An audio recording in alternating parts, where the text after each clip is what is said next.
Kāore he tikanga whakamarumaru I o mātou tūranga mahi kia pai tonu ai o mātou whānau mea mātou tamariki. Koera te mānukunuku nui o tētahi kaimahi wahapū Māori. Hei tāna kua tono tāna rangatira mahi kia waitohua ia me ona hoa mahi he kirimana hou.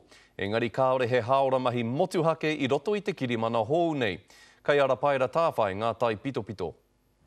Ahakoa e kōkiri whakamuana a Mita Skipper ko te ahuatana ki tōna wāhi mahi, te ahua nei kei te ahu whakamuri ke.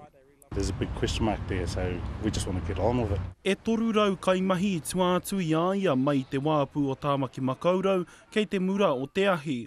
Ko tā rātau kai whakahaere, ka poroa o rātau mahi ka takahurihia hei mahi waimori.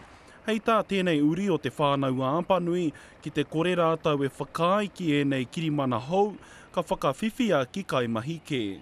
We have to be sitting by our phone waiting for a phone call to tell us when's our next job, and then in saying that they can cancel at any time when we're about to come in, so it stuffs up all our time. We can't make plans as we have been with our roster at the moment.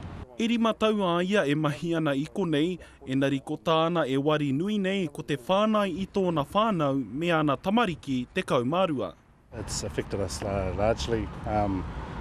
They depend on me, and my whānau everything to me. They're number one.